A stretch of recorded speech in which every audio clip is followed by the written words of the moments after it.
እንኳን ለእመቤታችን ለቅድስት ድንግል ማርያም የዕርገትና የትንሣኤ በዓል እንዲሁም ለእናታችን ለቅድስት ኪዳነ ምሕረት በዚህችም ዕለት ታስበው ለሚውሉ ቅዱሳን ወርሃዊና ዓመታዊ መታሰቢያ በዓላቸው በሰላም አደረሳችሁ አደረሰን። በስመ አብ ወወልድ ወመንፈስ ቅዱስ አሐዱ አምላክ አሜን። ውድ የተከበራችሁ የአሐዱ ሚዲያ ቤተሰቦች፣ ይህ ተወዳጅ የሆነው መንፈሳዊ አዲሱ ቻናላችን ለሁሉም ሕዝበ ክርስቲያን ተደራሽ እንዲሆንና ይህንን ቻናል ለማሳደግ ከእናንተ የሚጠበቀው አንድ ነገር ብቻ ነው። ሁል ጊዜ ቪዲዮውን ስትመለከቱ ይህን ቻናል ላይክ በማድረግ ጀምሩ። እንዲሁም በመጨረሻ በኮሜንት ሴክሽናችን ላይ በመግባት ያላችሁን ሐሳብ አስተያየት ጻፉልን። ሐሳብ አስተያየት ከሌላችሁ ደግሞ የሰማችሁትን ቃል በኮሜንት ሴክሽናችን ላይ በመግባት አሜን ብሎ በመጻፍ ይህንን ቻናል መደገፍ እንዲሁም ይሁንልኝ ይደረግልኝ የሚለውን ቃል መግለጽ ያስፈልጋል። ይህ የእናንተ ድጋፍ ብቻ ነው።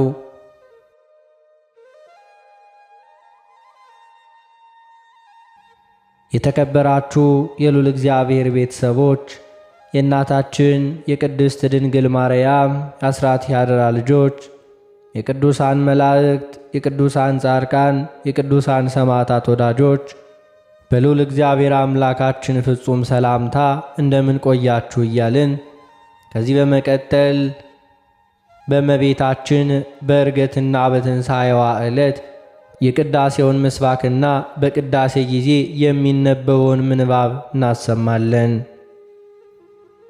መዝሙር 46 ቁጥር 4 ልዑል ማደሪያውን ቀደሰ፣ እግዚአብሔር በመካከሏ ነው አትናወጥም፣ እግዚአብሔርም ፈጥኖ ይረዳታል።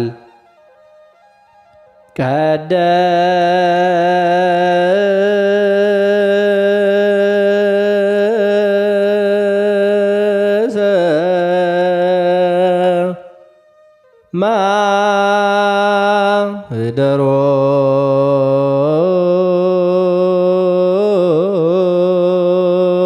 ልዑል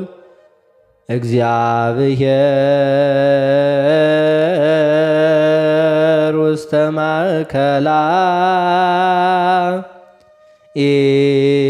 ኢትታ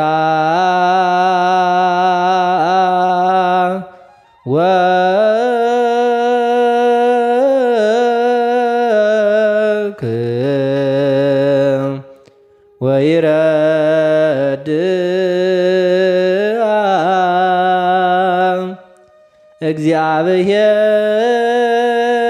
እግዚአብሔር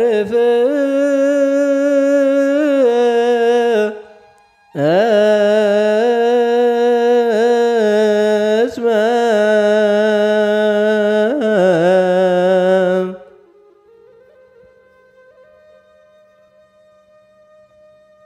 በነሐሴ 15 ቀን በቅዳሴ ጊዜ የሚነበብ የመጀመሪያው ምንባብ የሐዋርያው የቅዱስ ጳውሎስ መልእክት ወደ ሮሜ ሰዎች ምዕራፍ 8 ቁጥር 31 እስከ ፍጻሜ። ቃሉም እንዲህ ይላል። እንግዲህ ስለዚህ ነገር ምን እንላለን? እግዚአብሔር ከእኛ ጋር ከሆነ ማን ይቃወመናል? ለገዛ ልጁ ያልራራለት ነገር ግን ስለ ሁላችን አሳልፎ የሰጠው ያው ከእርሱ ጋር ደግሞ ሁሉን ነገር እንዲያው እንዴት አይሰጠንም? እግዚአብሔር የመረጣቸውን ማን ይከሳቸዋል? የሚያጸድቅ እግዚአብሔር ነው። የሚኮንንስ ማን ነው? የሞተው ይልቁንም ከሙታን የተነሳው በእግዚአብሔር ቀኝ ያለው ደግሞ ስለ እኛ የሚማልደው ክርስቶስ ኢየሱስ ነው።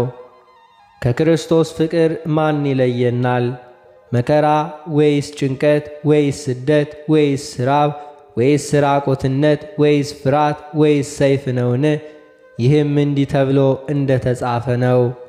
ስለ አንተ ቀኑን ሁሉ እንገደላለን፣ እንደሚታረዱ በጎች ተቆጠርን። በዚህ ሁሉ ግን በወደደን በእርሱ ከአሸናፊዎች እንበልጣለን። ሞት ቢሆን ሕይወትም ቢሆን መላእክትም ቢሆኑ ግዛቱም ቢሆን ያለውም ቢሆን የሚመጣውም ቢሆን ኃይላትም ቢሆኑ ከፍታም ቢሆን ዝቅታም ቢሆን ልዩ ፍጥረትም ቢሆን በክርስቶስ ኢየሱስ በጌታችን ካለ ከእግዚአብሔር ፍቅር ሊለየን እንዳይችል ተረድቻለሁ።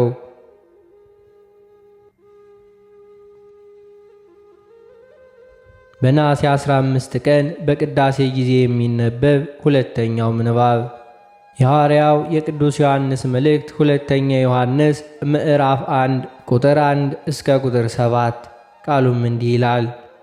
በእኛ ስለሚኖርና ከእኛ ጋር ለዘላለም ስለሚሆን እውነት እኔ ሽማግሌው በእውነት ለምወዳቸውና እኔ ብቻ ሳልሆን እውነትን የሚያውቁ ሁሉ ደግሞ ለሚወዷቸው ለተመረጠች እመቤትና ለልጆቿ ከእግዚአብሔር አብና ከአብ ልጅ ከኢየሱስ ክርስቶስ ጸጋና ምሕረት ሰላምም በእውነትና በፍቅር ከእኛ ጋር ይሆናሉ። ትእዛዝን ከአብ እንደተቀበልን ከልጆችሽ በእውነት የሚሄዱ አንዳንዶችን ስላገኘኋቸው እጅግ ደስ ብሎኛል። አሁንም እመቤት ሆይ እርስ በርሳችን እንድንዋደድ እለምንሻለሁ። ይህች ከመጀመሪያ በእኛ ዘንድ የነበረች ትእዛዝ ናት እንጂ አዲስ ትእዛዝን እንደምጽፍልሽ አይደለም። እንደ ትእዛዛቱም እንሄድ ዘንድ ይህ ፍቅር ነው። ከመጀመሪያ እንደሰማችሁ በእርሷ ትሄዱ ዘንድ ትእዛዙ ይህች ናት።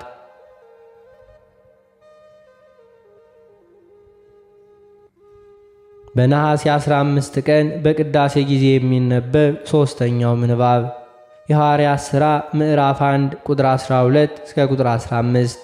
ቃሉም እንዲህ ይላል። በዚያን ጊዜ ደብረ ዘይት ከሚባለው ተራራ ወደ ኢየሩሳሌም ተመለሱ። እርሱም ከኢየሩሳሌም የሰንበት መንገድ ያህል የራቀ ነው። በገቡም ጊዜ ወደሚኖሩበት ሰገነት ወጡ። ጴጥሮስና ዮሐንስም፣ ያዕቆብም፣ እንድርያስም፣ ፊልጶስም፣ ቶማስም፣ በርቶሎሜዎስም፣ ማቴዎስም፣ የእልፌዎስ ልጅ ያዕቆብም፣ ቀናተኛ የሚባለው ስምዖንም፣ የያዕቆብ ልጅ ይሁዳም፣ እነዚህ ሁሉ ከሴቶችና ከኢየሱስ እናት ከማርያም ከወንድሞቹም ጋር በአንድ ልብ ሆነው ለጸሎት ይተጉ ነበር።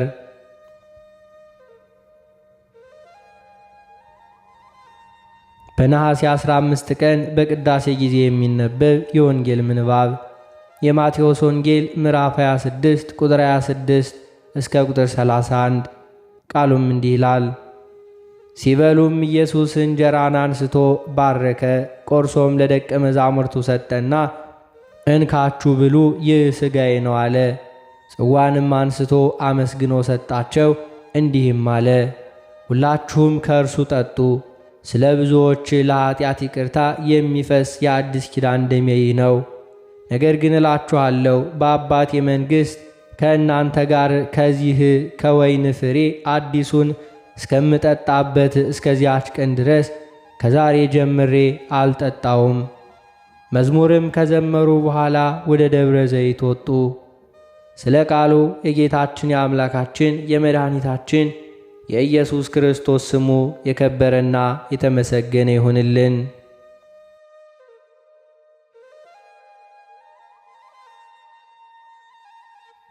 የተከበራችሁ የልዑል እግዚአብሔር ቤተሰቦች የእናታችን የቅድስት ድንግል ማርያም የአስራት ያደራ ልጆች የቅዱሳን መላእክት፣ የቅዱሳን ጻድቃን፣ የቅዱሳን ሰማዕታት ወዳጆች ከዚህ በመቀጠል ስለ እናታችን ስለ ቅድስት ድንግል ማርያም ዕርገትና ትንሣኤ ይህንን እንናገራለን።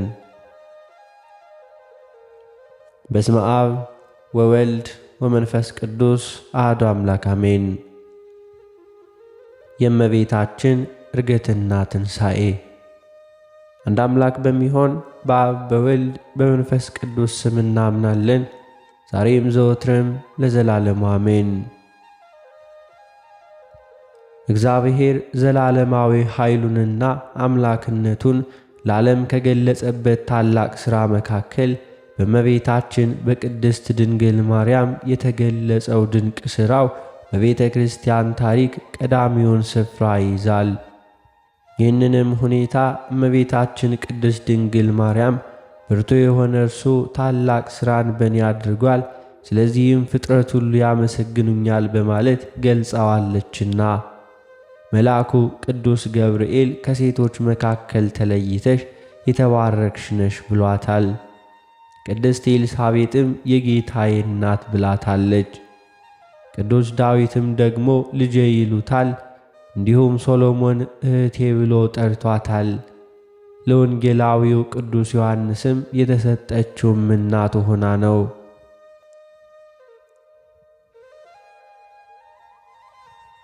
ቅዱስ አምላካችን እግዚአብሔር ፍጥረቱንና ዓለሙንም ለማዳን የወሰነው ጊዜ ሲደርስ የተወለደው ከቅድስት ድንግል ማርያም ነው። አስቀድሞ በመልአኩ አፍ እንዳናገረ ክብሩ በእርሷ ላይ ታየ። ማኅፀኗንም እንዲሁ ከተማ አድርጎ 9 ወር ከ5 ቀን በእርሷም አደረ። መንፈስ ቅዱስ በእመቤታችን ላይ የማደሩ ምስጢርን ያነጻቸው ይቀድሳቸው በሥጋም በነፍስም መርቶ ወደ እግዚአብሔር መንግሥት ያስገባቸው ዘንድ በነቢያት በሐዋርያት ላይ እንዳደረውም ዓይነት አይደለም። ከሦስት አካል አንዱ አካል እግዚአብሔር ወልድ ጌታችን መድኃኒታችን ኢየሱስ ክርስቶስ ከሥጋዋ ሥጋ ከነፍሷ ነፍስ ነስቶ ፍጹም ሰው ሆነ፣ ፍጹም አምላክም ሆነ እንጂ። ቅዱስ ሉቃስ ይህንን ዘላለማዊ እውነት መንፈስ ቅዱስ ባንቺ ላይ ይመጣል፣ የልዑሉም ኃይል ይጸልልልሻል፣ ስለዚህም ካንቺ የሚወለደው ቅዱስ የእግዚአብሔር ልጅ ይባላል በማለት ገልጾታልና። በእግዚአብሔር በመላእክትና በሰው ፊትም የከበረ ሰው መታሰቢያ ለዘላለም ነው። በቤቱም በቅጽሩም የማይጠፋ የዘላለም ስም ይቀበላልና ተብሎ በትንቢተ ኢሳይያስ እንደተገለጸው ይህንን ታላቅ በረከት እንደሚሰጣቸው የተናገረው የማይዋሸው ቅዱስ እግዚአብሔር አምላካችን ነው። ከእግዚአብሔር ወልድና ከቅድስት ድንግል ማርያም የበለጠ በሰውና በእግዚአብሔር ዘንድ የከበረ ማንን ልንጠራ እንችላለን? እንደ እርሷስ እንዲሁ ሊታሰብ ሊከበር የሚችል በቅድስና ሕይወትም ያለፈ ማን ይኖራል? እግዚአብሔር መንፈስ ቅዱስ ስለ እመቤታችንም ያልተናገረበት ጊዜ ያላናገረው ቅዱስም የለም።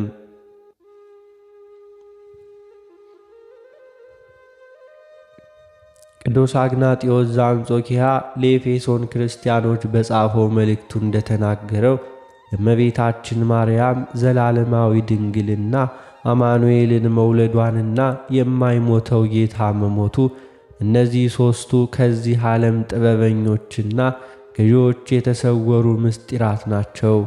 ቅዱስ አግናጢዮስም እነዚህን ድንቅ ምስጢር በራሳቸው ከንግግርና ከቋንቋ ሁሉ በላይ ሆነው የሚናገሩ በእግዚአብሔር የዝምታ መጎናጸፊያ የተጠቀለሉ ድብቅና ጣፋጭ ምስጢሮች ናቸው ይላል።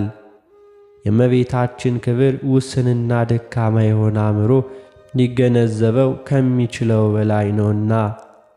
የእመቤታችን ምስጋናዋ የበዛለት ቅዱስ ኤፍሬም ሶርያዊ አቤቱ መሰንቆን ልቦናዬ አነቃ፣ የልቤንም እንዚራ ድምፁን ከፍ አድርጎ የዳዊት ልጅ የሆነችውን የጌታውን እናት ድንግል ማርያምን ያመሰግናት ዘንድ ለዓለም ሕይወት የሚሰጠውን የወለደች እናቱ የሆነች እርሷን ከፍ ከፍ ያደርጋት ዘንድ ብሏታል።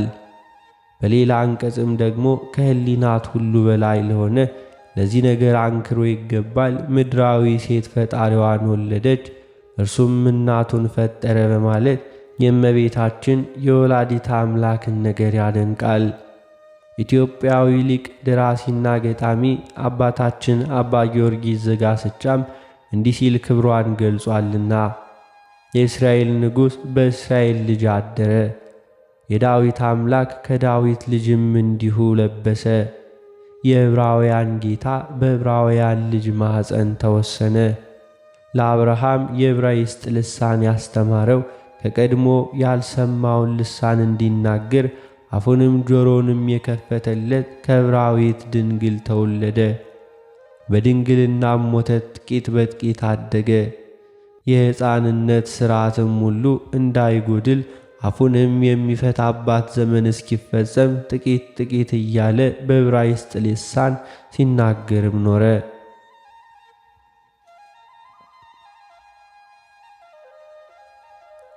ለሙሴ በዕብራይስጥ ልሳን በጣቶቹ የተጻፉትን 10 ቃላትን የሰጠ የዕብራይስጥ ፊደል ለመማር ከመምህር እግር በታች ተቀመጠ።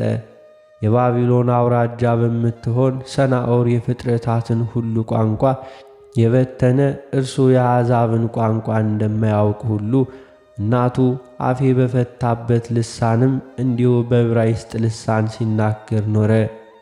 ጆሮ ይህንን ነገር ከመስማት የተነሳ የሚለመልምበት ይህ ነገር ድንቅ ነው። ለዚህም አንክሮ ይገባል። ይህ በሰው ጥበብ በብራናና በቀለም የተጻፈ እውነት ሳይሆን ለድኅነት በተጠሩ ሰዎች ሁሉ ልብና በአምላክ ጥበብ የተጻፈ እውነት ነው።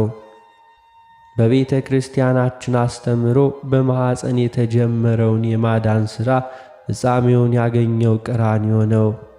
የጌታ ልደቱና ጥምቀቱ፣ ሞቱና ትንሣኤው፣ ዕርገቱና ዳግመኛ መምጣቱ በነገረ ድኅነት ትምህርታችን እጅግ ጠቃሚ የሆኑ ምስጢራት ናቸው። ቤተልሔም የሥጋዌውን ምስጢር ሲያሳይ፣ ዮርዳኖስ ቀዳማዊ ልደቱን ያሳያል። የመጀመሪያው የእኛ ባሕሪ ሲሆን ሁለተኛው ደግሞ የጌታ የራሱ የባሕሪ ገንዘቡ ነውና እርሱ የሰው ልጅ ሆነ፣ እኛ ደግሞ የእግዚአብሔር ልጆች ሆንን።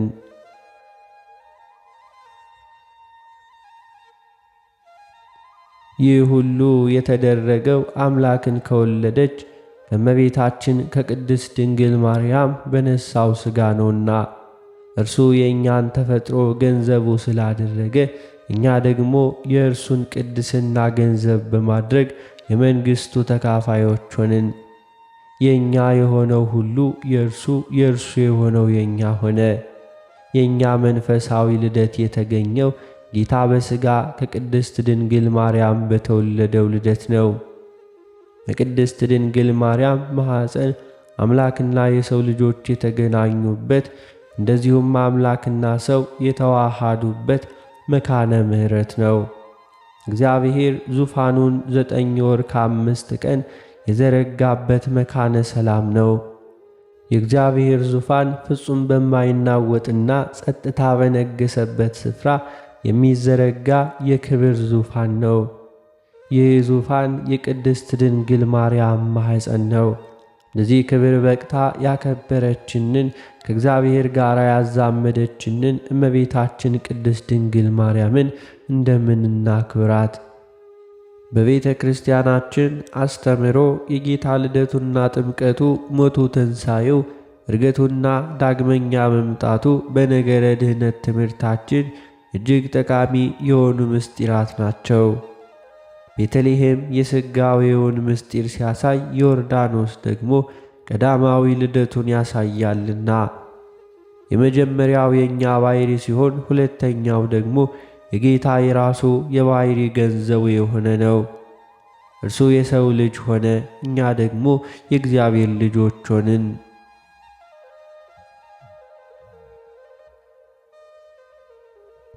እንዲሁም ይህ ሁሉ የተደረገው ከእመቤታችን ከቅድስት ድንግል ማርያም በነሳው ሥጋ ነው። እርሱ የእኛን ተፈጥሮ ገንዘቡ ስላደረገ እኛ ደግሞ የእርሱን ቅድስና ገንዘብ በማድረግ የመንግሥቱ ተካፋዮች ለመሆን በቃን። በእርሷ ምክንያት የእኛ የሆነው ሁሉ የእግዚአብሔር፣ የእግዚአብሔር የሆነው ሁሉ የእኛ ሆኗልና፣ ስለዚህም እግዚአብሔርን ከፍ ከፍ እናደርገዋለን። ለዚህም ክብር በቃን። ያከበረችንን ከእግዚአብሔር ጋር ያዛመደችንን እመቤታችንን እናከብራታለን። እርሷ ከኪሩቤል ትበልጣለች፣ ከሱራፌልም ትከብራለች። ጌታችንን የሱራፌልን የኪሩቤልን ባሕሪ እንዲሁ አላደረጉም። የመላእክትንም ባሕሪ እንደዚሁ የእርሷንም አካል ባሕሪው አደረገ እንጂ። እኛም መንፈሳዊ ልደት የተገኘው ጌታ በሥጋ ከቅድስት ድንግል ማርያም በተወለደው ልደት ነው። የቅድስት ድንግል ማርያም ማኅፀን አምላክና የሰው ልጆች የተገናኙበት፣ አምላክና ሰው የተዋደዱበት መካነ ምሕረት ነው። እመቤታችን ቅድስት ድንግል ማርያም በአባቷ በእናቷ ቤት 3 ዓመት፣ በቤተ መቅደስ 12 ዓመት፣ ከልጇ ጋርም 33 ዓመት ከ3 ወር ከጌታችን ስቅለት በኋላም ደግሞ 15 ዓመት በምድር ኖራለችና ጌታችን የጸነሰችበትን ወራትም ስንጨምር በዚህ ዓለም በሥጋ የቆየችበት ጊዜ 64 ዓመት ይሆናል። ኢትዮጵያዊው ሊቅ አባ ጊዮርጊስ ዘጋስጫ በመጽሐፍ አርጋኖን ድርሰቱ ከሚያሰጥመው ባሕር ሞገድ የተነሳ የማትነቀነቅ እንዲሁም መልህቆቿ በሦስት ሥላሴ ገመድ የተሸረቡ ናቸው። ይህች ደግሞ ከነፋሳት ኃይል የተነሳ የማትናወጥ እንዲሁም በጭንጫ ላይ ያለች የዕንቁ ባሕሪ ምሰሶ ናት። እርሷን የተጠጋ መውደቅ መሰናከል የለበትም የሚላትም እመቤታችን ሞት አይቀርምና እርሷም እንደ ሰው የምትሞትበት ጊዜ ደርሶ ጥር 21 ቀን ከዚህ ዓለም ውጣ ውረድ አርፋለች። እግዚአብሔርም አያዳላምና።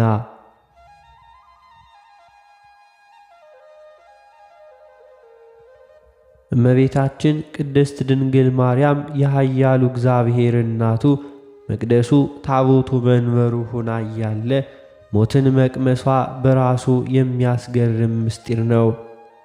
የዚህ ከሕሊና ሁሉ በላይ የሆነው የእመቤታችን ዕርገትም እንዲህ ተብሎ ተገልጿልና ኃይለኛ በኃይሉ ለምን ይታጀራል? ባለጸጋም በሀብቱ ብዛት ክርስቶስ ለአካሉ አላደላም። ሞትስ ለሟች ይገባዋል። የእመቤታችን የማርያም ሞት ግን እጅግ አስደናቂ ነው። ጠቢቡ ሰሎሞን እንዲህም አለ፣ ወዳጄ ሆይ ተነሽ፣ ውበቴ ሆይ ነይ። እነሆ ክረምት አለፈ፣ ዝናቡም አልፎ ሄደ፣ አበቦች በምድር ላይ ተገለጡ። የዜማው ጊዜ ደረሰ፣ የቆሬም ቃል በምድር ላይ ተሰማ። ይህ ትንቢት የዚህ ዓለም ድካማ ሁሉ መፈጸሙን ያስረዳል። ልጇን ይዛ ከሀገር ወደ ሀገር በረሃብና በጥም የተንከራተተችበት ጊዜ ሁሉ አለፈ። ታናሽ ብላቴና ሳለች ልጇን አዝላ በግብፅ ሀገር የተቀበለችውን መከራ ሁሉ ፍጻሜ አግኝቷልና ከእግረ መስቀሉ ስር ወድቃ የልጇንም የቆሰለ ገላ እየተመለከተች የደረሰባት የልብ የሚሰነጥቅ ሐዘን ወደ ደስታ ተለወጠ። በነፍሷ ሰይፍ ያልፋል ተብሎ የተነገረው ልብ የሚሰነጥቅ መከራ እንደ ነቢዩ ቃል ትንቢት የሚቀልጥበት ጊዜ ተፈጽሟል።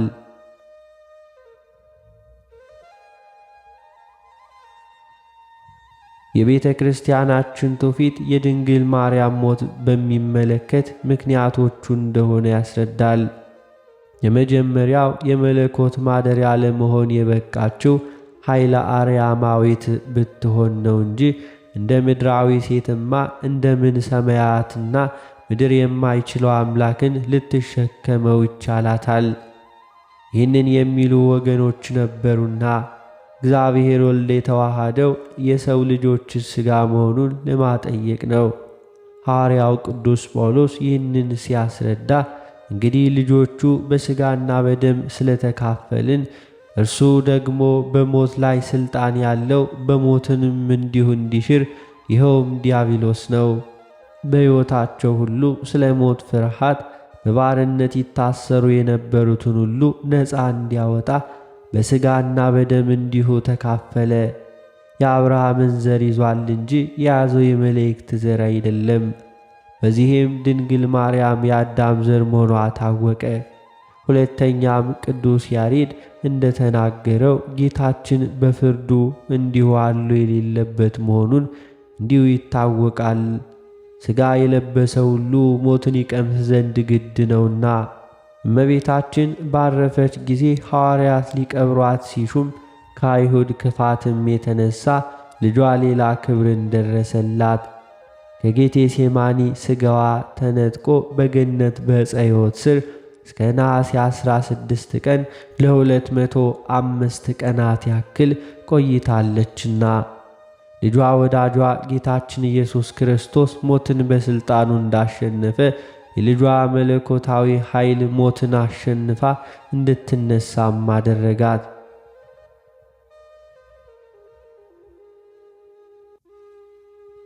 ጠቢቡ ሰሎሞን ስለ ትንሣኤዋ የተናገረው ቃል ተፈጸመ። ሊቁም እንደዚሁ በድንግል ማርያም ላይ የአብ የባለጸግነቱ ብዛት ተገለጠ፣ ከሞት ወደ ሕይወት ከክፋት ዓለም ወደ በጎ ዓለም አሸጋግሯታልና ሲል የተናገረውም ይህንን ምስጢር የሚገልጽ ነው። ለአምላካችን ለልዑል እግዚአብሔር ክብር ምስጋና ይግባውና ከሞት ወጥመድም በላይ እንኳን የሆነ ሌላ ኃይል አለ። ይኸውም ሞት ፈጽሞ ሊያሸንፈውና እንዲሁም ሊገዳደረው የማይችል የእግዚአብሔር መለኮታዊ ኃይል ነው።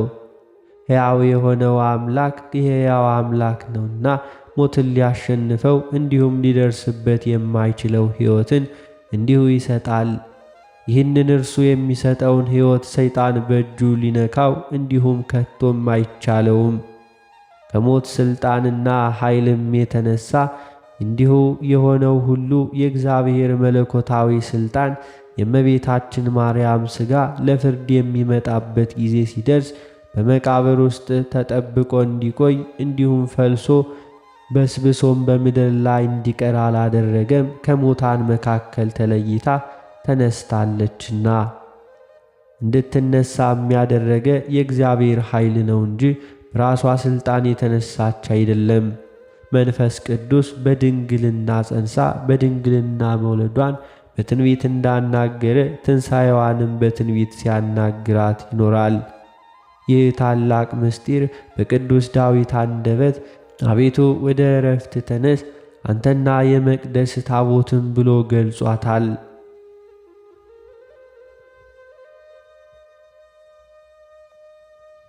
ቅዱስ ዳዊት በዚህ የትንቢት ክፍል ትንሣኤዋን አስረድቷል። ታቦት የጽላቱ ማደሪያ ነው። እንዲሁም ታቦቱ ውስጥም የሚያድረው በእግዚአብሔር ጣቶች የተጻፈው ሕግ ነው። ይህ እግዚአብሔር ያከበረው ነው። እንዲሁም ሆኖ ሊመጣ ላለው ነገር ሁሉ ማሳያ ነውና እውነተኛዋ ታቦት ማርያም ናት። ሙሴ በተቀበለው ታቦት ውስጥም ያለው ጽላት እንዲሁም በውስጡ የተያዘው ሕጉ ነው። በድንግል ማርያም ማኅፀን ያደረው ግን የሕጉ ባለቤት ነውና ከፍጡራን ከፍ ከፍ የማለቷ ድንቅ ምስጢርም ነው። የእመቤታችን ትምክህቷም እንዲሁም ትውክህቷም ጌታ ነው። እንዲሁም እንደሆነ ወንጌላውያኑ በመንፈስ ቅዱስ ተቃኝተው መስክረውላታል። እርሷም ነፍሴ እግዚአብሔርን ታከብረዋለች፣ መንፈሴም በአምላኬ በመድኃኒቴ ሐሴት ታደርጋለች በማለት ተናግራለችና እመቤታችን ባለችበት ስፍራ የሕይወት ትንሣኤ ያላቸው ሰዎች ይሆኑ ዘንድ አስቀድማ ከሙታን ተለይታ በመነሳት የተጠበቀልንን ተስፋ ማሳያ ሆነች። ከእንግዲህስ በኋላ ልጇ ሲንገላታ፣ ሲሰደድ፣ ሲገረፍ እንዲሁም ሲሰቀል፣ ሲቸነከር ያየችበት ዓለም አለፈ። አሁንም የልጇ ልዕልና ከሚያደንቁት ጋር ታደንቃለች፣ ከፍ ከፍም ከሚያደርጉት ጋር ታከብራቸዋለች። እንደዚሁም ይኸውም ከገቡት የማይወጡ ሐዘን፣ መከራ፣ ችግር የሌለበት ሰማያዊ ሀገር ነውና በእግዚአብሔር መንግሥት ደስታ፣ መከራ፣ ሐዘን፣ ሰቆቃ፣ መገፋት እንዲሁም መግፋት የለም። ቅዱሳን ሩጫቸውን ጨርሰው የድል አክሊል የሚቀዳጁበት ስፍራ ነው። በዚህም ከፍጡራን ሁሉ ከፍ ባለው በታላቅ ክብርና ጸጋ ለዘላለም እንደምትኖር እናምናለን። ልመናዋ፣ ክብሯ፣ ፍቅሯም፣ አማላጅነቷም የልጇም ቸርነት በሁላችን ላይ አድሮ ይኑር ለዘላለሙ አሜን።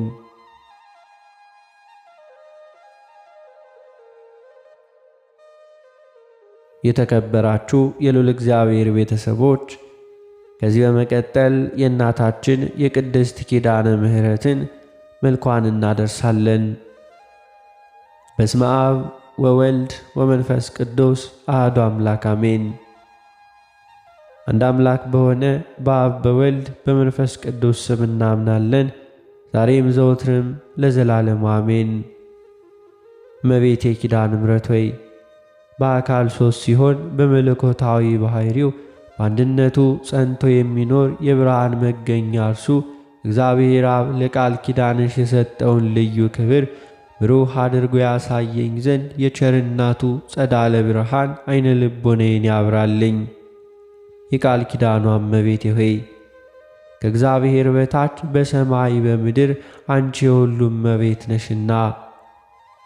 እመቤቴ ኪዳነ ምሕረት ሆይ በብርሃናዊ ኮከብ ለተመሰለው ስም አጠራርሽ ሰላምታ ይገባል። በጨለማ ለሚኖሩ ሕዝቦች ብርሃኑን አብርቶላቸዋልና።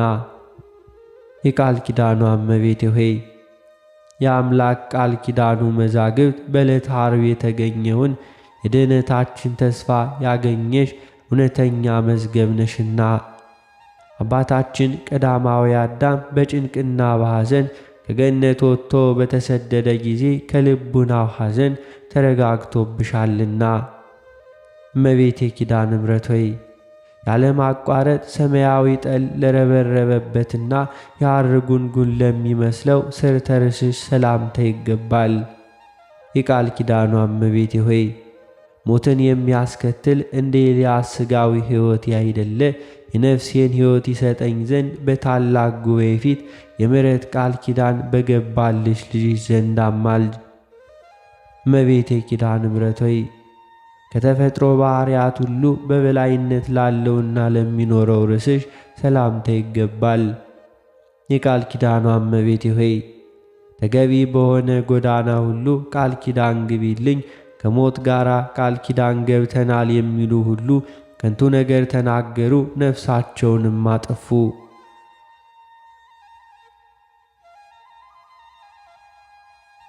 እመቤቴ ኪዳነ ምሕረት ሆይ ከፀሐይና ከጨረቃ የብርሃን ጸዳል ይልቅ የሚያንጸባርቀውና በንጽሕና በቅድስና ለሚያበራው ለፊትሽ ደም ግባት ሰላምታ ይገባል።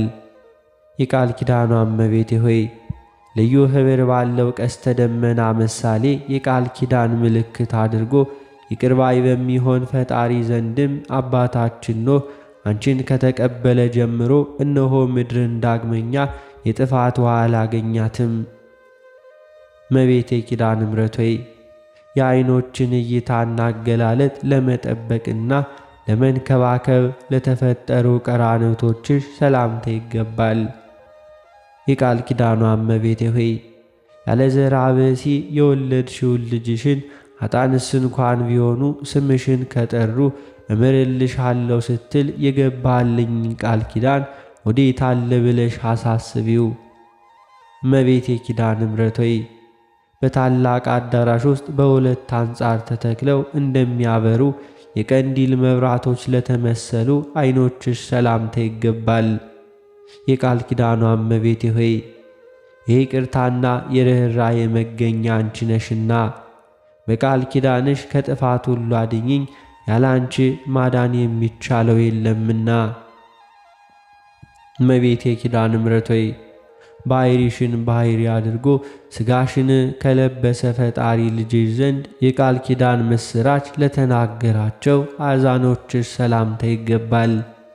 የቃል ኪዳኗ እመቤቴ ሆይ ለጽድቅ የሚያበቃ በጎ ምግባር ባይኖረኝስ እንኳን የገሃነም ደጅ እንዳታሳይኝ እማልድሻለሁ። ቃል ኪዳንሽ እንዲሁ በከንቱ አይደለምና።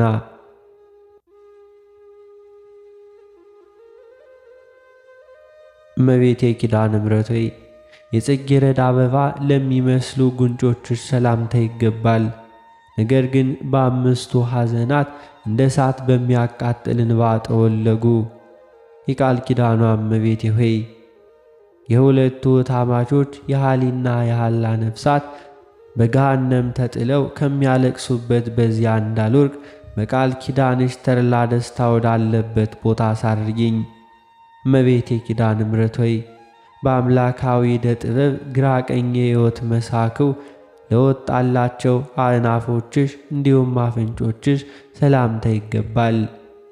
የቃል ኪዳኗ እመቤቴ ሆይ በቃል ኪዳንሽ ጽኑ አጥርነት ከጠላት ጥፋት ጠብቂኝ።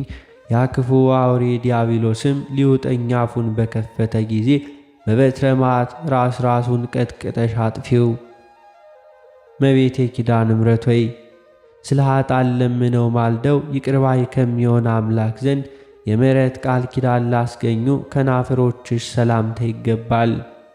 የቃል ኪዳኗ እመቤቴ ሆይ ለእውነተኛዋ ቃል ኪዳንሽ የክብር በዓሏ ከገሊላ እስከ ጎለጎታ የተመላለሽበትንም የክብር አክሊል በእኔ በኃጥእ አገልጋይሽ ራስ ላይ አቀዳጅኝ። እመቤቴ ኪዳነ ምሕረት ሆይ ቅዱስ መጽሐፍ ለሚነገርበትና የትሩፋትን በረከት ለሚያስገኝ አፍሽ ሰላምታ ይገባል። የቃል ኪዳኗ እመቤቴ ሆይ አንደበት በታሰረ አፍም በተዘጋ ጊዜ በተወደደው ልጅሽና የብዙ ብዙ የሚሆኑ በመላእክቶች ፊትም እንዳላፍር በተቀበልሽው ቃል ኪዳን እማጸናለሁ።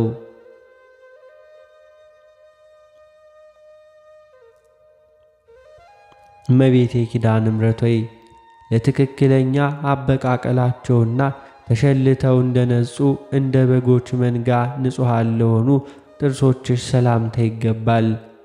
የቃል ኪዳኗ እመቤቴ ሆይ እኔ አገልጋይሽን የቃል ኪዳን ካሳ ሥርዓት አድርጊልኝ። በደልን የሚወድ ጠላቴ ግብፃዊውን የጸሎትሽ ክንድ ሙሴ በአሸዋ ላይ ይቅበረው። እመቤቴ ኪዳነ ምሕረት ሆይ ከሥላሴ ፊት በሚቆሙ ከሰማይ ካህናት ከሱራፌል ይልቅ ምስጋናን አብዝቶ ለሚናገር አንደበትሽ ሰላምታ ይገባል።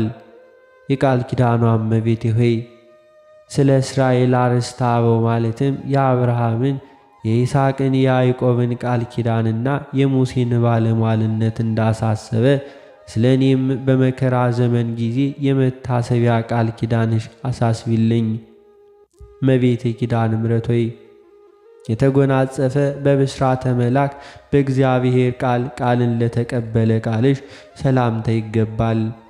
የቃል ኪዳኗ እመቤቴ ሆይ የእግዚአብሔር የልዑሉ ኃይል ማደሪያው ሆነሻልና ኃጥአን መዳን ወይንም መጽደቅ በሚችሉበት ገንዘብ የይቅርታዋ የቸርነቱ ቃል ኪዳንስ እንኳን እንዲሁ ሰጠሽ እሰይ እሰይ እያልን እናመሰግንሻለን። እመቤቴ ኪዳነ ምሕረት ሆይ በከይሲ ዲያብሎስ መርዝ የቆሰሉ የኃጥአንን ነፍሳት ፈውስና ጤናንም ላገኘ እስትንፋስሽ ሰላምታ ይገባል። የቃል ኪዳኗ እመቤቴ ሆይ በቃል ኪዳንሽ ኃጢአቴን ሁሉ ያስተሰርይልኝ። እንዲሁም ያለ ቃል ኪዳንሽና አዳኝ የሚሆን ከክርስቶስ መስቀል በቀር ከሲኦል የሚድን ሰው ከቶ አይኖርም። እመቤቴ ኪዳነ ምሕረት ሆይ መራራውን ከጣፋጭ በየወገኑ ለሚለይ ንዑድ ክቡር ለሆኑ ጉሮሮሽ ሰላምታ ይገባል። የቃል ኪዳኗ እመቤቴ ሆይ እንግዲህ ስለ ቸርነትሽ ምን ውለታ ከፍላለሁ? ኃይሌ ደካማ በመሆኑና በሁሉም አቅጣጫ የተደቀነውን ልዩ ፈተና ልወጣው ባለመቻሌ ዓለም ጠባኛለችና፣ ነገር ግን እናት ሆይ በቀላል ኪዳንሽ አረጋጊኝ።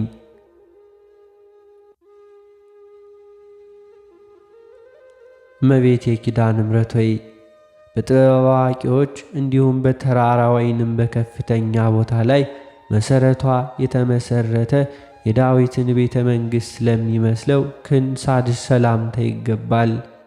የቃል ኪዳኗ እመቤቴ ሆይ የአገልጋዩ ሰውነት ማርታ ሆይ ስለምን በብዙ ትደክሚያለሽ? ብዙ ከመመራመር ጥቂት ትሩፋት ይበቃልና ብለሽ ወደ እዝነ ልቦናዬ ተጠግተሽ ሰውነቴን አረጋጊያት። እመቤቴ ኪዳነ ምሕረት ሆይ ከመርገምና ከዘለፋ አገዛዝ የበረከትን ነፃ ለተጎናጸፈ ትከሻሽ ሰላምታ ይገባል። የቃል ኪዳኗ እመቤቴ ሆይ በእውነተኛው የቃል ኪዳንሽ እንዲሁም ትከሻን ኮከበይኝ፣ ከልጅሽም መንጎች መካከል የድርሻዬንም አስራት አድርገሽ ውሰጅልኝ። የሃይማኖት ያለኝታ ፍጹም ተስፋ ያንቺ ነሽና። እመቤቴ ኪዳነ ምሕረት ሆይ አስቀድሞ ወደ ደብረ ቁስቋም በመሰደድ ወራት አምላክን ላዘለ ጀርባሽ ሰላምታ ይገባል። የቃል ኪዳኗ እመቤቴ ሆይ ስምሽ በስሙ ላይ የሰለጠነው በኋለኛው የፍርድ ሰዓት ደሙ ባያሰለጥነው አንቺ ይቅር ባይ እናቱ የቃል ኪዳን አስራት አድርገሽ ተቀበዩ። እመቤቴ ኪዳነ ምሕረት ሆይ በእንግዳሽ አካባቢ ለምትገኘው ሕፅንሽና በግራ በቀኝ ላሉ እጆችሽ ሰላምታ ይገባል። የቃል ኪዳኗ እመቤቴ ሆይ ምድራዊ ሥጋዊ ሰውነቴ ወደ መሬትነቷ በተመለሰች ጊዜ ለነፍሴ አንቺ ካለሽበት መልካሙ ቦታን ታዘጋጅላት ዘንድ በጎለጎታ በፈሰሰው በልጅሽ ነጸብጻብ ደም እማልድሻለሁ። እመቤቴ ኪዳነ ምሕረት ሆይ ረቂቅ ባሕርየ መለኮትን ከሥጋሽ ሥጋ ከነፍስሽ ነፍስ ነስቶ ሰው የሆነ ክርስቶስን ታቅፈው ለተንከባከቡ ክንዶችሽና ኩርማዎችሽ ሰላምታ ይገባል። የቃል ኪዳኗ እመቤቴ ሆይ ከምድራውያን ጻድቃን ሰማዕታት ከሰማያውያን መላእክት ይልቅ አንቺ የተመረጥሽ ነሽ። በጽኑ እምነት መታሰቢያሽን ያደረገ ኃጥአንስ እንኳን ቢሆን በመንግሥተ ሰማያት ከአንቺ ጋር ነግሶ ይኖራል።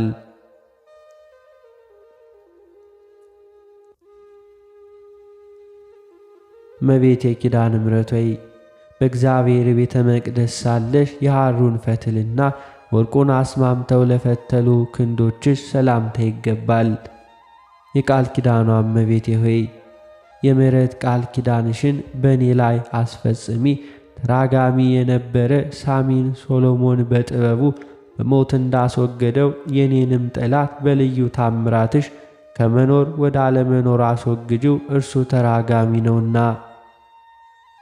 እመቤቴ ኪዳነ ምሕረት ሆይ በታላቁ መቅደሰ ኦሪት ሳለሽ ሰማያውያን መላእክት ያመጡልሽንም ሰማያዊ ኅብስትና ሰማያዊ መጠጥን ለተቀበሉ ለእጆችሽ መዳፍ ሰላምታ ይገባል። የቃል ኪዳኗ እመቤቴ ሆይ እንደዚሁም ሁሉ ጥርኝ ውሃ ለተጠማ ጠጥቼ ብገኝ ጥቂቷንም ስጦታዬንም እንደ ተመረጠ የሰርክ መሥዋዕት አድርጎ ቃል ኪዳንሽ ይቀበልልኝ። እመቤቴ ኪዳነ ምሕረት ሆይ ንጹሐን ለሚሆኑ ጣቶችሽና እንደ በረዶ ለሚነጹ አጽፋሮችሽ እንዲሁም ያማረ የጣፈጠ የወተት መፍለቂያ ለሆኑ ሁለቱ ጡቶችሽ ሰላምታ ይገባል። የቃል ኪዳኗ እመቤቴ ሆይ በዘመነ በልግ የተገኘሽ የጽጌረዳ አበባ ነሽና፣ ስለዚህም ለሰይጣንና ለተከታዮቹ ከተዘጋጀው ገሃነመ እሳት በቃል ኪዳንሽ ኃይል ድን ዘንድ የድንግልና ወተትን በሚያመነጩ ጡቶችሽና እጅግ በሚያስደንቀው ደም ግባትሽ እማጸናለሁ። እመቤቴ ኪዳነ ምሕረት ሆይ በማይጠወልግና በማይረግፍ የወርቅ ሐመልማል በግራ በቀኝ ለተሸለሙ ጎኖችሽ ሰላምታ ይገባል። የቃል ኪዳኗ እመቤቴ ሆይ ኃጥአን ወደ ሲኦል ጨለማ በወረዱ ጊዜ እኔን አገልጋይሽን ከእነርሱ ነጥለሽ በቃል ኪዳንሽ ጎን አቁሚኝ። ኃጥአን በሕይወታቸው ሳሉ ከጻድቃን ጋር መተባበርን ጠልተዋልና።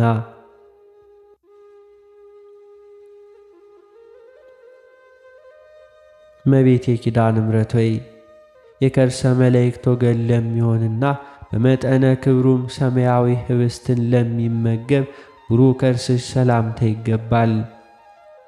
የቃል ኪዳኗ እመቤቴ ሆይ የእግዚአብሔር የሕጉ ታቦት የተባልሽ ጽዮን ማርያም አንቺ ነሽና፣ ስለዚህም የቃል ኪዳንሽ የፏፏቴ ውሃ ከፍቅረ ንዋይ ፈጽሞ ይጠበኝ፣ ገንዘብ ወዳድነት ከሰይጣን ወጥመድ ያስገባልና። እመቤቴ ኪዳነ ምሕረት ሆይ ከኩላሊትና ከመሰሎቹ ጋር ተባብሮ ለሚገኘው ልቡናሽ ሰላምታ ይገባል። ለአማውትሽና ለውስጣዊ ገንዘቦችሽም ሁሉ ሰላምታ ይገባል። የቃል ኪዳኗ እመቤቴ ሆይ የፍቅርሽን መና እየመገብሽ በቃል ኪዳንሽ የብርሃን ፋና ጎዳና እየመራሽ በቀስተ ደመና ጭነሽ ደስታ ካለበት ገነት አግቢኝ። እመቤቴ ኪዳነ ምሕረት ሆይ የተኮላ የብር ጉትቻ ፈርጥ ለሚመስለው እንብርትሽ እንደዚሁም ለብሩክ ማኅፀንሽና ለንጹሕ ወገብሽ ሰላምታ ይገባል። የቃል ኪዳኗ እመቤቴ ሆይ ክብርት የአምላካችን የክርስቶስ እናት እንደመሆንሽ ቀናኢ መልአክ በአየር ላይ እንዳይቃወማት እስከ ሦስተኛው ሰማይ ነፍሴን ተንከባክበሽ ሸኛት። እመቤቴ ኪዳነ ምሕረት ሆይ ለአምስቱ ሕዋሳተ አካል መመኪያ ለሆነው ድንግልናሽ ሰላምታ ይገባል። የነባቢት መቅደስ አምድ ምሰሶ ለሚሆኑ አቆያጾችሽ ሰላምታ ይገባል። የቃል ኪዳኗ እመቤቴ ሆይ የእግዚአብሔር የሕጉ ታቦትና የአዲስ ኪዳን ጽላት ነሽና። አሁንም መድኃኒተ ሥጋ ወነፍስ የሚሆን የልጅሽ ደም የነፍሴን ቁስል ይፈውሳልና።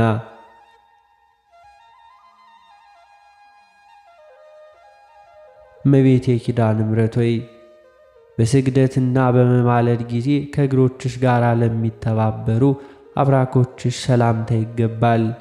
የቃል ኪዳኗ እመቤቴ ሆይ የአብ አካላዊ ቃልን ተቀብለሽ በማኅፀንሽ የወሰንሽው ኃጥአን ወደ ገሃነም እንዲጣሉ በፈረደ ጊዜ ለነፍሴ ይቅርታውን ያደርግላት ዘንድ አጥብቀሽ ለምኝ ማልድ። እመቤቴ ኪዳነ ምሕረት ሆይ የሄሮድስ ጭፍሮች የቤተልሔምን ሕፃናት በፈጁ ጊዜ በሾህና በእንቅፋት እየተሰቃዩ ከቤተልሔም እስከ ደብረ ቁስቋም ለገሰገሱ አብራኮችሽና ጫሞችሽ ሰላምታ ይገባል። የቃል ኪዳኗ እመቤቴ ሆይ የቅስራ ልጆይ አንተን የምትወድ ነፍስ ስለ 3 ባሕርይዋ ብለ በእውኑ ትኰንናታለህን? ይህንንም ብለሽ የሰማይን አምላክ ትጠይቂልኝ ዘንድ እማጸንሻለሁ። እመቤቴ ኪዳነ ምሕረት ሆይ እያንዳንዳቸው በብርሃናዊ አጽፋ ለተሸለሙ ከጫማዎችሽ በፊት በተቀዳሚነት ለሚገኙ ለሁለቱ እግሮችሽ ጣቶችሽ እንዲሁም ሰላምታ ይገባል። የቃል ኪዳኗ እመቤቴ ሆይ ለእንደኔ ያለ ሟች ሰው ቢነግሩትም ደሜንም ባንደበቱ ጽዋውንም ቀርቶ እየጠጣ ወሬንም ስለሚያዘንም አንቺ በቃል ኪዳንሽ ኃጢአቴን እንዲሁ ሸሽገሽ ንጹሕም አድርጊኝ። እመቤቴ ኪዳነ ምሕረት ሆይ የትሩፋት አየር ላሳደገውና የኃጢአት ኃይለ ነፋስ ፈጽሞ ለማያናውዘው አካለ ቆምሽ ሰላምታ ይገባል። የቃል ኪዳኗ እመቤቴ ሆይ በቃል ኪዳንሽ ክንፍ ሰውረሽ ከኩነኔ አድኝኝ። ቃል ኪዳንሽ የማዳን ሥልጣን ባይኖረው ኑሮ የበላይ የሰብን ነፍስ ማዳን ባልተቻለው ነበርና።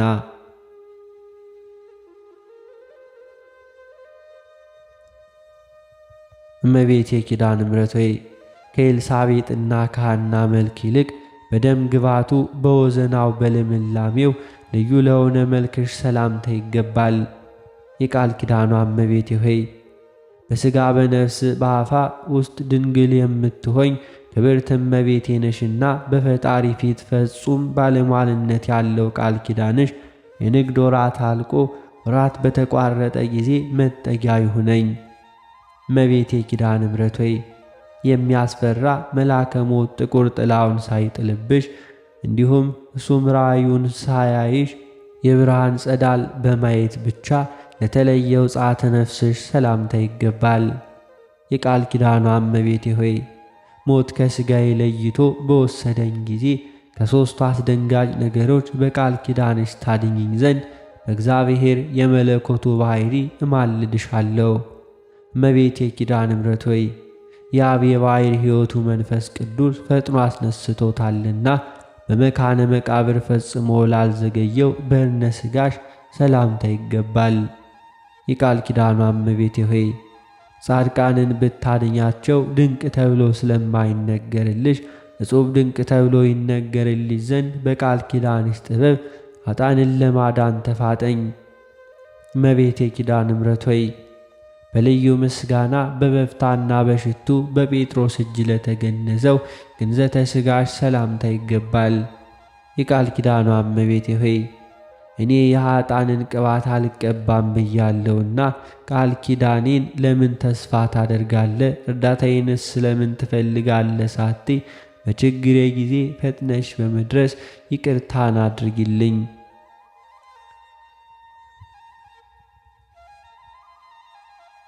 እመቤቴ ኪዳነ ምሕረት ሆይ የምድር አሕዛብ ሁሉ ለሚሰባሰቡባት መካነ መቃብርሽ ሰላምታ ይገባል። የቃል ኪዳኗ እመቤቴ ሆይ በእኔ ሟች የምሆን አገልጋይሽ በሞቴ ሰዓት ፈጥነሽ ድረሽልኝ። የክርስቲያን ወገን አንዱ ወይንም አንዲቱ ስትሞት በዚያ ነፍስን ለማረጋጋት አንቺ ፈጥነሽ ትደርሻለሽና። እመቤቴ ኪዳነ ምሕረት ሆይ መቃብር ክፈቱልኝ፣ መግነዝ ፍቱልኝ ሳይል የክርስቶስ የትንሣኤው ምሳሌ ለሚሆን የሥጋሽ ትንሣኤ ሰላምታ ይገባል። የቃል ኪዳኗ እመቤቴ ሆይ የአባታችን የአዳም የጥንቱ የመዳኑ ተስፋ አንቺ ነሽና ቃል ኪዳንሽና ጸሎትሽ ከእርሱ ጋር ባይኖር ኑሮ በነፍሱም በሥጋውም በዚያ በጥፋት ጨለማ ጉድጓድ ውስጥ ተደፍኖ በቀረ ነበር። እመቤቴ ኪዳነ ምሕረት ሆይ ከዚህ በፊት የልጅሽ ሥጋ ወደ ፈለሰበት ወደ አዲሱ የሕይወት ሕንፃ አዳራሽ ለተዛወረው የሥጋሽ ፍልሰት ሰላምታ ይገባል። የቃል ኪዳኗ እመቤቴ ሆይ የዓለሙ ሁሉ መድኃኒት ሆይ ነፍሴን በቃል ኪዳንሽ ታድኛት ዘንድ ማልድሻለሁ። በመድኃኒት አዋቂነትሽ መድኃኒተ ፈውስ ቁስሌን ቀብተሽ አድነሽልኛል። እመቤቴ ኪዳነ ምሕረት ሆይ በችግረኞች ጉባኤ መካከል የመታሰቢያሽን ቃል ኪዳን እነግር ዘንድ በቸርነቱ ጥሪ የጠራንን እግዚአብሔርን እናመሰግነዋለን። የቃል ኪዳኗ እመቤቴ ሆይ ስለዚህም እመቤቴ ማርያም ሆይ በዚህ በ42ቱ ድርሳናተ መልክሽ የሚጸልየውን ሁሉ በትንሣኤሽ ጊዜ በክብር ተቀብለሽ በሕያው ነፍሱ ራስ ላይም የሰማያውያንን አክሊል መንግሥት አቀዳጅው። እመቤቴ ኪዳነ ምሕረት ሆይ ለአብ ምስጋና ይገባል፣ ለወልድም ምስጋና ይገባል፣ ለመንፈስ ቅዱስም ምስጋና ይገባል። እንዲሁም ከጠላት ሰይጣን መከበብ በየቀኑና በየሰዓቱ ተጠብቂኝ ዘንድ ለዘላለሙ ደግሜ ደጋግሜ በቃል ኪዳንሽ እማጸናለሁ።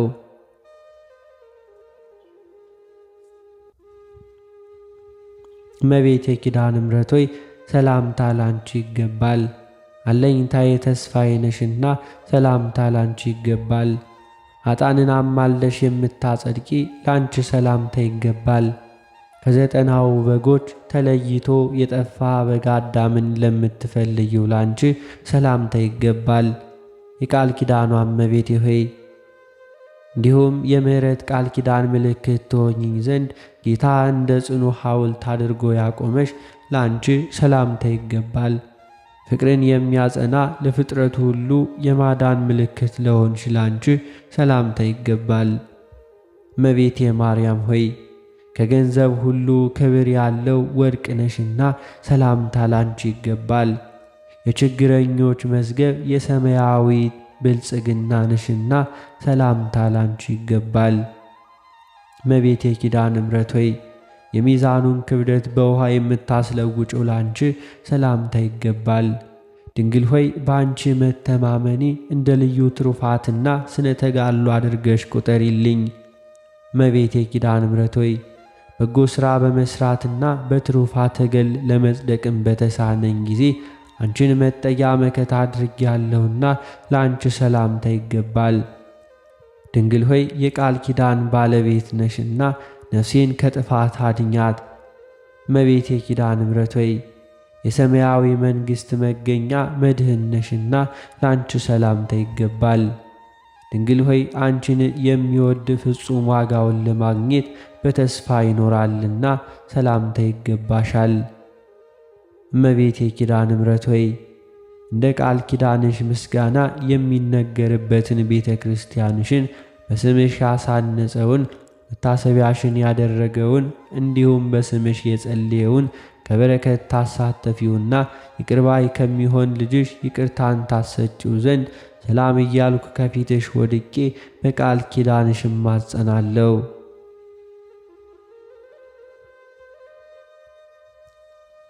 እመቤቴ ማርያም ሆይ በክፉ ሰዎች ከመውደቅ በቃል ኪዳንሽ ጠብቂኝ።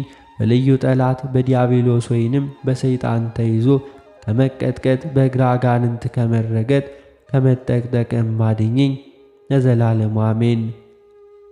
አባታችን ሆይ በሰማያት የምትኖር፣ ስምህ ይቀደስ፣ መንግሥትህ ትምጣ፣ ፈቃድህ በሰማይ እንደሆነች እንዲሁም በምድር ትሁን። የዕለት እንጀራችንን ስጠን ዛሬ፣ በደላችንንም ይቅር በለን እኛም የበደሉንን ይቅር እንደምንል።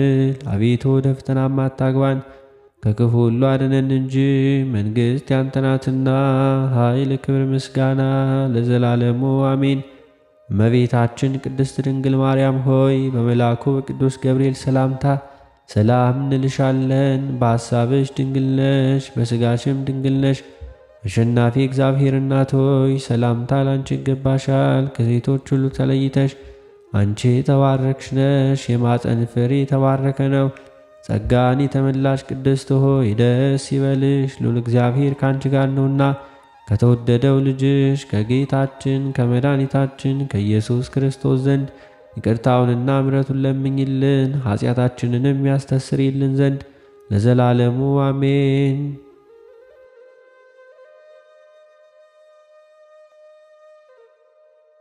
የተከበራችሁ የልዑል እግዚአብሔር ቤተሰቦች ከዚህ በመቀጠል በነሐሴ 16 ቀን የሚነበበውን ስንክሳር እናሰማለን። በስመ አብ ወወልድ ወመንፈስ ቅዱስ አሐዱ አምላክ አሜን። አንድ አምላክ በሆነ በአብ በወልድ በመንፈስ ቅዱስ ስም ነሐሴ 16 በዚች ቀን አምላክን የወለደች የእመቤታችን የቅድስት ድንግል ማርያም የሥጋዋ ወደ ሰማይ ያረገበት መታሰቢያ ሆነ።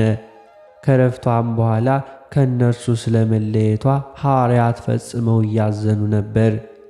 ከዚህም በኋላ የክብር ባለቤት ጌታችን ኢየሱስ ክርስቶስ ተገለጠላቸው። እንሷን በሥጋ ያዩ ዘንድ እንዳላቸው ተስፋን ሰጣቸው። ወንጌላዊ ዮሐንስ እስያ በሚባል አገር እያስተማረ ሳለ በነሐሴ ወር 16ኛው ቀን ተድላ ደስታ ወዳለባት ገነትም በመንፈስ ቅዱስ ተነጠቀ። የክብር ባለቤት ጌታችን ኢየሱስ ክርስቶስን የእመቤታችን ማርያም ሥጋዋ ካለበት ከዕፀ ሕይወት ስር ተቀምጦ አየው። የንጽሕት እናቱንም ሥጋ እንዲሁ ታወጣ ዘንድም ምድር እንዲጠሯትም 7ቱን የመላእክት አለቆች አዘዘቻቸው። እነርሱም የንጽሕት እናቱ ሥጋን ታወጥ ዘንድም እግዚአብሔር አዞሻል አሏት። ያን ጊዜ ከዕፀ ሕይወት በታች ካለ መቃብር የእመቤታችን ማርያም ሥጋዋ ወጣ። የክብር ባለቤት ጌታችን ኢየሱስ ክርስቶስም እንዲህም እያለ አረጋጋት። የተወደድሽ የወለድሽኝ እናቴ ሆይ ዘላለማዊ ወደ ሆነ መንግሥተ ሰማያት አሳርግሽ ዘንድ ነይ። ያን ጊዜም በገነት ያሉ እጽዋት ሁሉ እንዲሁ አዘነበሉ። መላእክትም የመላእክት አለቆችም ጻድቃን ሰማዕታትም እየሰገዱላትና ፈጽሞ እያመሰገኗት አረጋጓት። አባቷ ዳዊትም ንግሥት እመቤታችን ወርቀ ዘቦ ለብሳ ደርባ ደራርባ በቀኝ ትቀመጣለች እያለ በበገና መሰገናት። በኪሩቤል ሰረገላም ተቀምጣ ካረገች በኋላ በልጇና በፈጣሪዋ ቀኝ በታላቅ ክብር ተቀመጠች።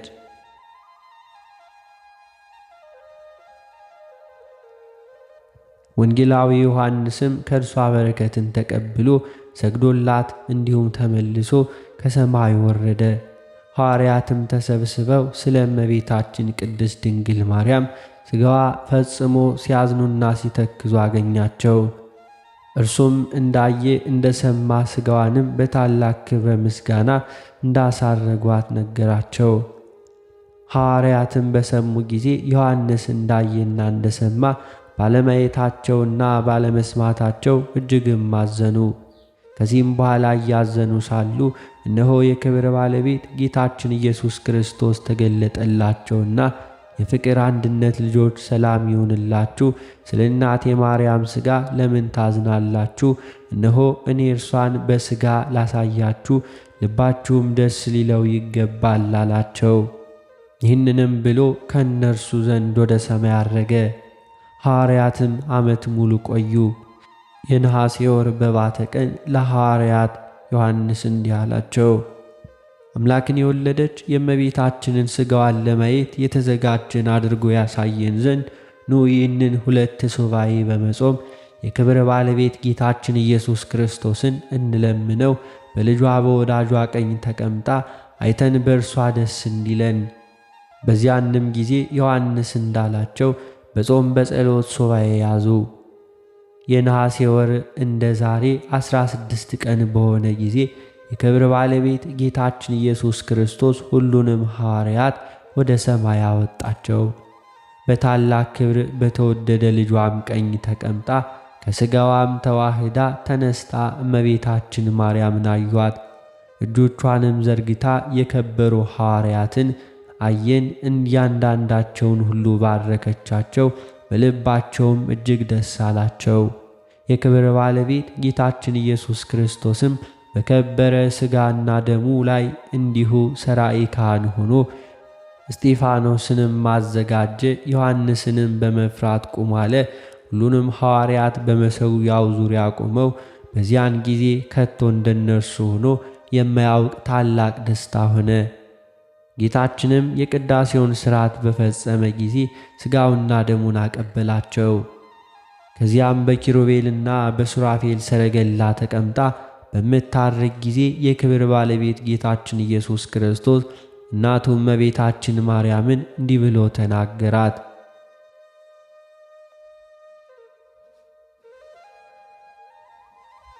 በዚህችም ቀን የሆነውን ዕርገትሽን መታሰቢያ በዓለም ውስጥም እንዲሰብኩ ልጆችሽ ሐዋርያትን እዘዣቸው። መታሰቢያሽን የሚያደርገውን ሁሉ ተጠብቆት በዚያ ቀንም ቅዱስ ቁርባንን የሚቀበለውን ኃጢአቱን እደመስስለታለሁ። የእሳትንም ሥቃይ ከቶ አያይም። መታሰቢያሽን ለሚያደርግ ሁሉ በዚች ቀን ለድሆችም በስምሽ የሚመጸውት ቸርነቴን እገልጽለታለሁ። ይህም ሥጋሽ ወደ ሰማይ ያረገበት ነው። እመቤታችን ቅድስት ድንግል ማርያምም ክብር ምስጋና ይግባውና ጌታችንን እንዲህ አለችው። ልጄ ሆይ እነሆ በዓይኖቻቸው አዩ፣ በጆሮቻቸው ሰሙ፣ በእጆቻቸው ያዙ፣ ሌሎች ታላላቅ ድንቆች ሥራዎችንም አዩ። እመቤታችንም ይህንን ስትናገር ጌታችን ሰላምታ ሰጥቷት በታላቅ ደስታ ወደ ደብረ ዘይት ተመለሱ። የተወደዳችሁ ወንድሞች ሆይ በፍጹም ደስታ መታሰቢያዋን እናደርግ ዘንድ ይገባል። እርሷ ስለኛ ወደ ተወደደ ልጇ ሁል ጊዜ ትማልዳለችና። ለእግዚአብሔር ምስጋና ይሁን። እኛንም በእመቤታችን በቅድስት ድንግል ማርያም አማላጅነት ይማረን። በረከቷም ከርዕሰ ሊቃነ ጳጳሳት ከአባ ማትያስ ከሁሉም ሊቃነ ጳጳሳትና ኤጲስቆጶሳት ጋር እንዲሁም ከተሰበሰባችሁ ከቅድስት ቤተ ክርስቲያን ልጆች ከሁላችን ጋር ይሁን ለዘላለም አሜን። በዚህችም ዕለት ዳግመኛ የሰማዕታት አለቃ የቅዱስ ጊዮርጊስ ሥጋው ከፋርስ አገር ወደ ሀገሩ ልዳ በክብር የፈለሰበት ነው። የሥጋውን ፍልሰት ከእመቤታችን ቅድስት ድንግል ማርያም የሥጋ ፍልሰት ጋር አንድ ሆኗል። ስለዚህም እርሷን መውደዱን የሚያውቁ ስዕሉንም ከስዕሏ አጠገብ ይስላሉ። ለሚማጸኑም የድኅነት ወደብ ይሆን ዘንድ ነው። ለእግዚአብሔር ምስጋና ይሁን። በኃያሉ ተጋዳይ በቅዱስ ጊዮርጊስ ጸሎት በእኛ ላይ ምሕረት፣ ይቅርታ፣ ቸርነት ይሁን ለዘላለም አሜን።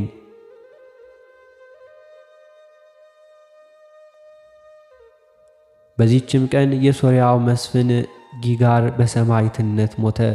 ሰማዕት የሆነበትም ምክንያት ጌታችን ከእመቤታችን ከእናቱ ከቅድስት ድንግል ማርያም ጋር በተሰደደ ጊዜ በሊባኖስ ተራራ ሳለ ሄሮድስ ሰምቶ ከበው ይዘው ይገሏቸው ዘንድ ጭፍሮቹን ላከ። ጭፍሮቹ እንዳገኟቸው አሸሻቸው። ስለዚህም ሄሮድስ ተቆጣ። ይጋርንም ይዞ ጽኑ ሥቃይን አሰቃየው። ሕዋሳቱ ሁሉን ቆራረጠ። ከዚህም በኋላ የክብር ባለቤት ጌታችን ኢየሱስ ክርስቶስ ተገልጾለት ስሙን ለሚጠራ መታሰቢያውን ለሚያደርግ ገድሉን ለሚጽፍ ቃል ኪዳን ሰጠው። ከዚህም በኋላ ራሱን በሰይፍ ቆረጡት። በሦስት አክሊሎች ተጋረደ። 3 አክሊሎችንም ተቀዳጀ። ለእግዚአብሔር ምስጋና ይሁን። በአማላጅነቱ ይማረን። በረከቱም ከእኛ ጋር ትኑር ለዘላለሙ አሜን። አነሳስቶ ላስጀመረን አስጀምሮ ላስፈጸመን ለጌታችን ለአምላካችን ለመድኃኒታችን ለኢየሱስ ክርስቶስ ክብርና ምስጋና ይገባል፣ ዛሬም ዘወትርም ለዘላለሙ አሜን።